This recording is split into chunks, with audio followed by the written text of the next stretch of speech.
মুসলমানের কাছে শিক্ষণীয়। বিদ্যাভূষণ মহাশয় বলিলেন, আমরা পণ্ডিতেরা তর্ক করতে পারি, কিন্তু মীমাংসা দিতে পারি না। আমাদের ক্ষমতা শাস্ত্র উল্টানো, শাস্ত্রবাক্য আওড়ানো আর জ্বলন্ত ভাষায় নিজ নিজ যুক্তির সমর্থনে হাজার হাজার শ্লোকের উপস্থাপন। হিন্দু সমাজের উপর আমাদের সেই প্রভাব নেই, যার ফলে নির্দেশ দেওয়া মাত্র তা প্রতিপালিত হবে।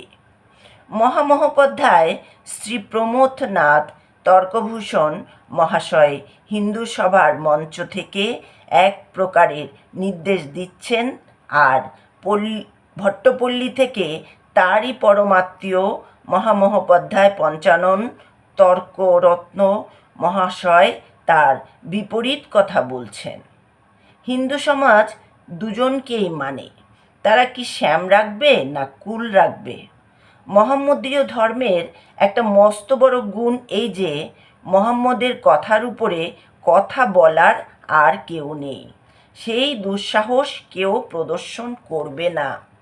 শ্রী শ্রী বাবামুনি বলিলেন, মোহাম্মদ প্রদত্ত শিক্ষার মাঝখান থেকে একটা জিনিস আমরা নিশ্চয়ই নিতে পারি যে জুম্বার নামাজে অর্থাৎ সপ্তাহের নির্দিষ্ট দিনটিতে সকলকে একই জায়গায় ঠিক একই সময়ে প্রার্থনার জন্য সমবেত হতেই হবে। প্রাচীন ভারতে এটা ছিল সন্মিতি সমানি। ব্রহ্মগায়ত্রীতেও আমরা বলেছি ধীমহি। বহু বচনটা লক্ষ্য করুন। সমবেত উপাসনাটা আমাদের ছিল, কিন্তু আমরা ছেড়ে দিয়েছি। সমবেত উপাসনা ছেড়ে দেবার পূর্ব পর্যন্ত আমাদের বহু দেবতার প্রতীকের প্রয়োজন হতো না। দেবতাদের রূপরেখা ফুটে উঠত যার যার ধ্যানে, চিত্রে নয়, অঙ্কনে নয়, প্রতিমূর্তিতে নয়।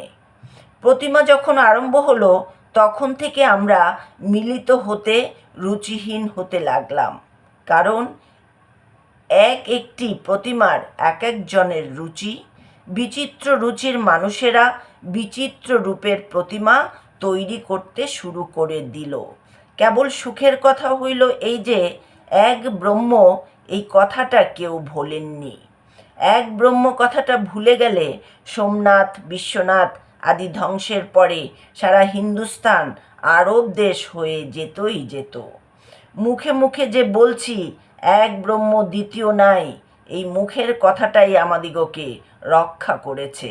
নানা বিষয়ের নিকৃষ্টতা সত্ত্বেও মুসলমানেরা যে জগৎ জয়ী হয়েছেন, তার একমাত্র কারণও এক আল্লাহ। এই আল্লাহকে ওরা সামাজিকভাবে পেয়েছেন সমবেত প্রার্থনার ফলে।